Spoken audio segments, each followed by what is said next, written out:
Welcome to episode 362 of the Postal Hub podcast. I'm Ian Kerr. Joining me in a moment is Dr. Clemens Beckmann. He's the CEO at Greenplan, and we're going to talk about route planning, but not just route planning. We're going to talk about parcel cost allocation, we'll talk about emissions reporting, and we'll talk about integrating driver knowledge into things like load allocation and route planning. So in this special sponsored episode, sponsored by Greenplan, stay tuned for Dr. Clemens Beckmann, CEO at Greenplan.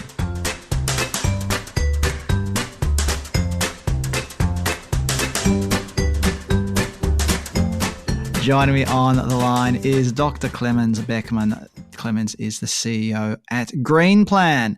And Greenplan, of course, is known for route planning and optimization and things like that. And we're going to get into that topic today, Clemens.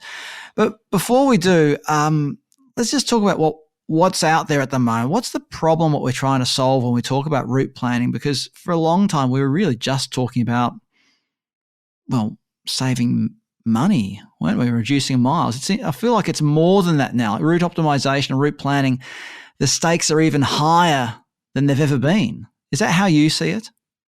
Yeah. So absolutely true what you are saying, Ian. One reason is that in nearly all Western countries, the resource of drivers has becoming a scarce resource in the last years. So it's not only about the wasted money if you have bad route planning, it's also about unsatisfied drivers for a good part. Let me tell you one reason, and that was also the reason why we started development of Greenplan. 8 years before, I was working for DHL as head of research and innovation, and we were analyzing the topic of route planning for DHL. And I have conducted a lot of interviews worldwide with different stakeholders in this environment. And the most interesting talks I've had with drivers, not with dispatchers, because the drivers is the last, let's say, chain in the last element in the chain, but they are suffering most if there is bad route planning done for several reasons. And in the US, for example, the drivers told me that they are using different IT systems for route planning. But they, as drivers, are never happy with the suggested routes. For one reason, they say, if I would use this route, I would partly take 2 hours or more on the highway because there is traffic jam, and there is a much better solution to avoid this traffic jam in the morning or in the afternoon. This traffic jam provoked by the typical traffic peaks we know all, where we are suffering nearly all daily if we are pendling to London or other cities in this size. And that was the reason for me to start thinking about route planning. And the simple idea I have had at that time was that a good route planning system should not work like classical systems with a matrix where the distance in time and meters is between the different target points noticed, but where the difference also for the time dimension, there must be a difference whether it is in the morning at 9 o'clock, at 10 o'clock, or at lunchtime, for example, because the distance in seconds or in minutes, the time distance, is heavily dependent on the daytime. Yeah, imagine on some streets in the morning you have just a speed like a pedestrian, not quicker. And 2 hours later, you can work normally at, let's say, 25 miles or 50 kilometers on this street again. And if this difference is not modeled in the systems, then the drivers are suffering from losing a lot of time in traffic jam. And we all know this is not only about efficiency, this is also about life quality, because stucking in a jam is one of the, we all don't like this situation. It's really a nasty situation. And imagine then a driver that would has this as profession and would have daily 2 hours in traffic jam.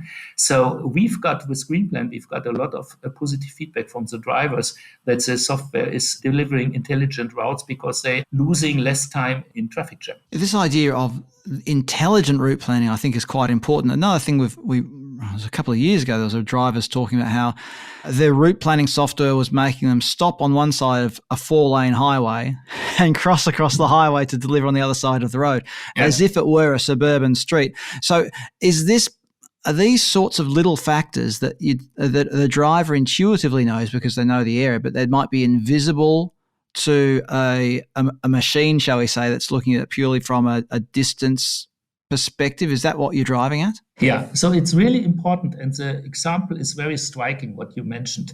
In one of our first versions, we have also just calculated with the distance and not reflected really on the map enough, on the street map. Then it came to the effect that, for example, our routes could be planned. The driver is stopping at the highway on a parking place because a factory is by footway only 100 meters away. But these 100 meters are not existing for a delivery because there is not a real street, so to say. So this kind of to have a proximate point for parking is not allowed. And with this small example, you see how much exception cases are necessary to handle, where you need also in programming the right software, where you need years. And this is the reason why in a lot of companies, still human beings are creating the routes, because they have the infinite experience of 30 years dispatcher's life, so to say. And to bring this kind of experience to a software is really not an easy undertaking. But this is one thing where a system is growing and becoming more mature over time. However, the fundamental of a good system is really excellent discrete mathematics. And the difference in Greenplan compared to other systems is that we are really working with this arrival time functions instead of distance matrices, what I explained for the speed problem. And there was another observation from postal operators that was, again, it were the drivers that brought me to the idea.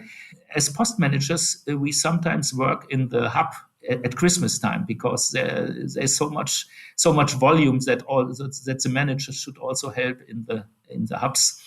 And one time I saw, and I asked the driver also, I saw drivers how they communicated that they are exchanging parcels. The one driver is saying to the other, look, this parcel is at the edge of my postal code area. Could you take this for me? Because for me, it's not it does not fit very well in my route, so to say, at the edge of my route planning district. And then the other driver said, surely I do it. Perhaps you can take this one for me. And yeah, they make a deal about that. And that brought me to another fundamental new idea. The postal operators are all planning the routes in fixed districts, guided by the postal code system. That means typically that one route for a parcel delivery, for example, is fixed to a certain parcel code area, with a number. And the idea was, if the drivers are exchanging parcels because it gives better routes, then we should think about a system where we no longer work with this kind of absolute fixed districts, but where we allow also some overlap of the districts.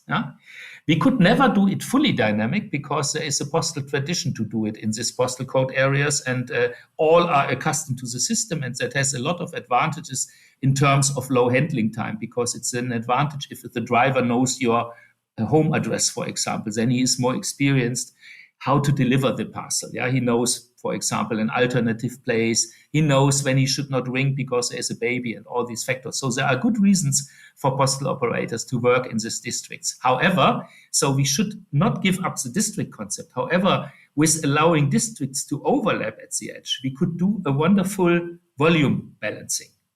We have seen one case, for example, where these districts were so different in terms of volume that there is one driver who has a 10 hours working day, and the driver in the neighborhood district has a 6 hours working day.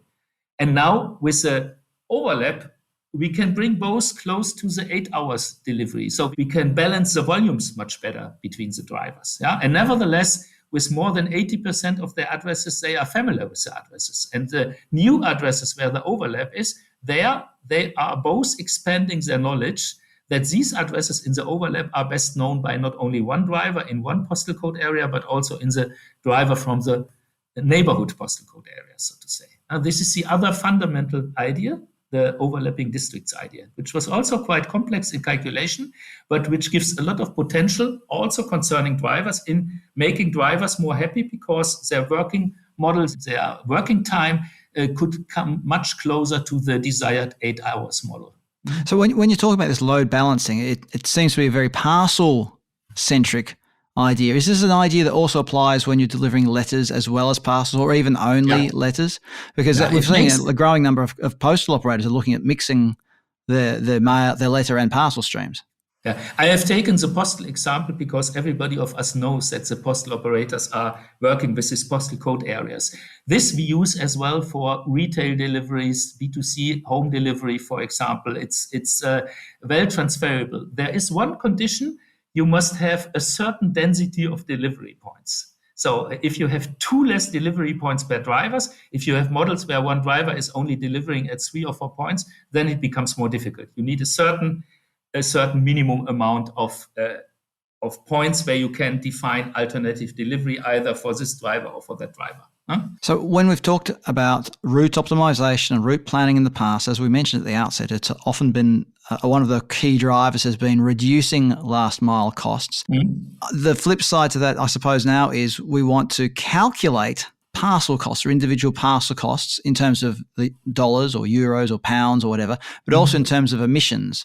What are your observations there? Where's the technology heading? Are we at the point where we're able to start being very granular about reporting costs and emissions? Yeah, that was another fundamental problem that I know since years that is very important for freight operators, postal operators, retail operators, you name them, or even for freight forwarders, very important. Imagine the following case: a freight forwarder wants to place an offer for a new customer. And he gets as information the delivery structure of all the deliveries of a typical day or typical week for this new customer. The question is now to place an offer that is a good offer in some sense. So not too high, not too low. And to calculate such an offer, it would be important to understand very well the cost structure of this customer. So what is the cost structure of this additional 50 parcels in my network? You can make it in 2 ways. You can say, I take the distance of the network costs. Yeah. You can make rough assumptions and say, I look, in the past, it was very often done by some kind of assumption formulas that an experienced dispatcher makes the calculation, how far are the delivery points from our depot structure and so on. So they make some kind of rough Excel calculations, let's say, and come to a certain price point. And what we have developed, and this is a fundamental mathematical problem beyond that question, is what is a fair amount of costs for any shipment in a mixed delivery structure? So imagine you have a freight forwarder delivering for 12 customers, for example, 200 or 300 pallets or others. The question is, what is the right portion that should be dedicated to any of this customer in terms of cost structure? Or even more simple formulated, what is a fair amount of one simple shipment in a complex network structure? And there is not an easy answer to that because this cost share is dependent on a lot of factors. What is the volume of the shipment? What is the weight of the shipment? Where is the shipment location where it should be delivered? Is that a dense region? Is that a less dense region? It is close to the depot or far away from the depot? And now, one of the most complex questions, is there a time window related to this delivery? Because time window is a very high cost driver. So means small time windows are very costly, but nobody can tell you exactly what is the cost driver effect of a time window. And that all led us to the mathematical question, can we define measurement where we find a fair share for any single shipment for a delivery of one day? And this we have solved. We call this solution the happy Nucleolus. Nucleolus was something out of game theory of the 70s. And the happiness means that we want to make all participants as happy as possible by dividing the costs in a fair share. And mainly to explain one of the most important principles, what means fair share means no shipment is subsidized by other shipments. That means if you are participating as a customer in a network, you are forming an alliance in the network with the others, and you have a certain total cost coming from the alliance. Now imagine, like it is for postal operators, very often the postal operators take one parcel price also for low dense regions. And in principle, all the customers that are living in cities would, together build an alliance that pays much too much for parcel costs because they are paying for the subvention that is made by postal operators for the rural inhabitants. So on the rural side, they get a too nice price because the parcel price is only dominated by weight and volume, for example. Yeah, and this is not fair. Fairness means here, fair cost share means any alliance that is smaller as the original network pays a higher price because no single shipment is in our happy Nucleolus cost model subventionized. So this is effectively trying to reduce the likelihood of what you call them accidental cross-subsidization, where someone is paying a higher rate for not paying a higher rate. Yeah, and don't misunderstand me, Ian. I like the idea that postal operators take also for the rural people on the rural landscape that they don't pay the true cost for a parcel. Otherwise, they would no longer do e-commerce, I would suppose. So the basic idea is this is a social idea that the parcel price, for example, is not built in this way. However, the information about the true costs is also for postal operators quite important, and I will explain why. In the last years, on the postal side, postal operators are operating with two networks: the letter network and the parcel network. And in principle, nearly all postal operators worldwide have seen that the letter network is much more rigid, so very inflexible in its structure, but has a much better cost structure than the very costly and flexible parcel network. And then the idea is natural. The question is, which parcels should I exclude from the parcel network and give to the letter network to have the best effects? And we have developed now a 5-step approach where with this happy Nucleolus methodology, we can exactly calculate what is the best portion of parcels that should not be delivered by the parcel network, should be infiltrated to the letter network, to have the best positive cost effect of this shift. And this is done by the methodology, very simple. Therefore, you have to know what are the individual costs of a parcel. Yeah. And by having developed the ability of calculating this cost, we can also calculate what is, in terms of sectorization, the optimal split between a parcel and a letter network, for example. So this idea of fair cost allocation seems to be really embedded into the system. But let's talk about the emissions reporting, because as we were talking about just before we hit record on this conversation, there are increasing requirements upon corporations, whether it's your logistics, a delivery company, or even a retailer, increasing obligations on reporting with regard to emissions. What are your observations there, and what can Greenplan do when it comes to helping provide some sort of visibility of emissions in the last mile? Yeah, so what is really new, for example, in Germany, we have it now, is that there is a defined CO2 maut. So you have extra costs that are dedicated to the CO2 consumption of transportation. Yeah, and actually, in Germany, this is done in a standard way by the maut that is already existing for bigger vehicles. In this form, you pay for it. But in principle, it would mean that if you are delivering different customers in a network, you should be able to make not only the cost allocation right for the different customers of all the shipment, but also transferring this happy Nucleolus methodology to the consumption of CO2. So the basic material is you have the whole CO2 consumption of a network for one day. This is driven by the fleet mix, so by the different vehicle types, and surely more or less by the driven kilometers.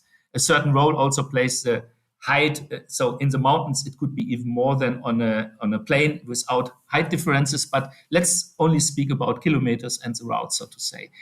And if you have then the daily consumption of CO2, with this methodology, and this is quite important, you can also find a right CO2 split. And this means by knowing this extra cost also, you come to other conclusions concerning route planning also. That routes that are avoiding kilometers more, so the higher the CO2 extra tax is, the more you would favorize routes where you don't make too much extra kilometers for gaining some kind of extra time. So this kind of trade-off, therefore, in our algorithm, for example, if you give extra cost for kilometers by this CO2 tax, you get other routes, more intelligent routes, as in the classical planning. You know that perhaps if you are using a Google navigation system, for example, you get also some kind of route suggestions with this green sign. And a route with a green sign means also this is CO2 minimized. Typically, it costs you more time as private user, but has less CO2. So if you are conscious for climate change and others, you can deliberately say, I take 10 minutes extra, I accept for having a route that is, let's say, 20 miles or 20 kilometers shorter. And the same in an industrial landscape we are doing with our software, that we can calculate what is also in terms of sustainability, a better route model than just the classical route model. And we give good indications how to divide the cost share even for CO2. Let's talk about quality of data. It's a really important part of all of these conversations at the moment in the delivery world, is ensuring quality of data. If you're, say, a postal operator and you're not sure you've got the best quality of data about the parcels that are entering your system, it might be relating to the weight of the parcel, the volume of the parcel and things like that. Can you still embark on this voyage to try and optimize your routes and take a sophisticated approach? Or what can you do? Yeah, so that is really true, because especially the forwarders, so the kind of networks that are providing external customers like postal operating networks, freight operating networks and others, very often, so we would like to have exact weight and exact volume of each shipment. And surely they say, I cannot deliver this data. However, what they can deliver very often is very nice approximation values. And this is also where some kind of artificial intelligence comes into the game, where you can learn from experience over time. So if we don't have the data, what are we doing? We are working with a good approximation model. A good approximation model means, let's think, for example, about B2C delivery. Yeah? And we would have orderings to an address. We could compare, for example, what was the typical weight of a delivery to this address in the past. We could ask from the shipper, what was the typical weight of, let's say, a Nike parcel, for example, where there are shoes. There is a typical weight and volume. And even if you would not know that, then you can work with a good approximation formula, depending on the delivery address and also depending on the sender. So this is what we have done very often for automotive, so for industrial deliveries, where you have a wide spread of deliveries between, let's say, between 50 kilo and 1 ton, for example, where we cannot say we ignore these data. We have to come with best guess approximations. And that is really also a field for this kind of artificial intelligence that learns over time more to correct these data, also to make evaluations out of the last weeks and to look about the best approximations. The same, by the way, for the estimation of means of the medium speed that could be achieved by the drivers with their different vehicle types. We make at the initial model, we make some assumptions. For example, the average speed of this vehicle type is, let's say, 48 kilometers, depending on a street mix and a lot of other factors. But with some measurement over time, we can get much better approximation values of these original model values. So my answer is, you can model also at a level where you don't have 100% data, because otherwise you could never start it. The trick is really to come to good approximations for the unknown data, and to come to better and better approximations. There, AI is a wonderful weapon. Not for the calculation of the routes, but for having better data over time. I imagine, Clemens, that many postal and parcel operators will already have some kind of route planning system in place. What kind of savings or efficiencies do you think they could see by moving to a sophisticated route optimization and route planning model such as Greenplan? So surely it depends on the system that they have already in use. So for companies that are doing it by the, let's say, classical Excel spreadsheet methodology, so with a long years knowledge of dispatches, we achieve very often 10 to 20% of efficiency improvement. For customers that have already one of the more classical systems of our competitors running, where we have some reasons why we are better that I explained today, one can normally expect something between 4 and 8% of improvement. The other area of improvement that is quite important, because we are working with true speed in the streets, there is one important dimension where we deliver always better results. That is in terms of punctuality and holding the promised time window, so in terms of quality. Clemens, we've covered a lot of ground there, and I'm sure a lot of delivery operators, postal, parcel, e-commerce operators have more questions for you and want to find out more about the work that you're doing there at Greenplan.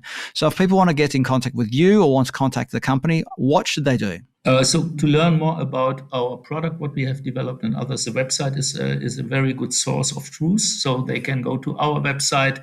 They can go also to the epg.com website, which is our mother company, so to say, where they also find a lot of information about Greenplan.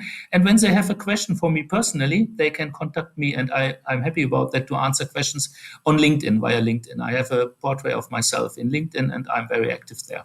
I'll put a link to the Greenplan website on the episode page of the Postal Hub podcast. It's greenplan.de. If you're out there now, you want to plug it into your phone or whatever you want to do and have a look at their website, or just if you're out walking the dog or lying by the beach or skiing, whatever it might be you might be doing at this time of year, go to the episode page on the Postal Hub podcast and you'll see a link to the Greenplan webpage and to Clemens' own LinkedIn presence. Dr. Clemens Beckmann, CEO at Greenplan, thank you very much for joining us on the Postal Hub podcast today. Coming soon on the Postal Hub podcast, Mendigus Sepikis from Copenhagen Economics returns. We're going to talk about the universal service obligation in Norway. Some interesting news there. We'll talk soon to Jennifer Morris. We're going to talk to Jennifer about food delivery and how it could possibly work for the postal sector. An interesting discussion. And also coming up soon is restaurant delivery expert Peter Beckmann. He's returning to have more of a chat. Chat more? More talk? I don't know. You'll know what I mean. He's back, and there'll be more speakers too. Just two. I don't mean two, the number two. I mean two as well. There'll be more. All right. Anyway. Remember to subscribe to the Postal Hub podcast on whatever podcast platform tickles your fancy. Remember to sign up for my email newsletter and the daily delivery digest. Go over to thepostalhub.com and sign up there. Follow me on LinkedIn. You can be as impersonal as you like. You don't have to send a connection invitation. What do they call it? You know what I mean? Just follow. And it's nice. And if you want to email me about anything at all, my email address is ian@thepostalhub.com. I'm Ian Kerr. Thanks for listening in, and I look forward to your company next time on the Postal Hub podcast.